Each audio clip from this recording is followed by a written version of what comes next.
Hola, ¿qué tal? Cuando instalamos un controlador o un driver en Windows 11, lo más probable es que estemos pensando que esto nos va a ayudar a solucionar el problema que tengamos con cualquiera de estos componentes. Pero muchas veces lo que hace es empeorar la situación y Windows 11 nos trae una herramienta que nos permite restaurar la versión anterior del controlador, y para eso vamos a ver muy rápidamente cómo podemos hacerlo, porque es bastante sencillo. Por lo tanto, supongamos que tenemos un driver instalado y no nos ha ido bien con ese driver y vamos a establecer o restaurar la versión anterior de este controlador. Vamos a irnos a clic derecho en este equipo, vamos a administrar, y una vez que estamos aquí en administrar, directamente vamos a hacer esto un poco más grande para que se vea bien.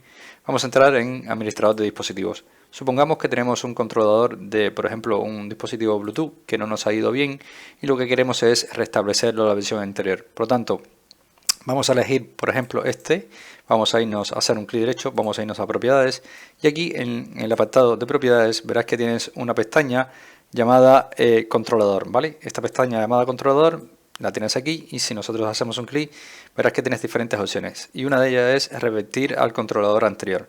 En mi caso aparece así de una forma opaca, pero es porque no tengo nada más que el controlador genérico de Windows. Pero si yo hubiese instalado otro y no me hubiera ido bien, pues esta opción me permitiría repetir al controlador anterior. De esta manera podríamos solucionar o intentar solventar algunos problemas que hemos tenido al instalar este nuevo driver en nuestro sistema operativo. Así que nada, espero que este vídeo te haya podido ayudar, te haya gustado, y si es así, como siempre te digo, te invito a que me dejes tu like, suscríbete a nuestro canal y por supuesto nos vemos en un siguiente vídeo.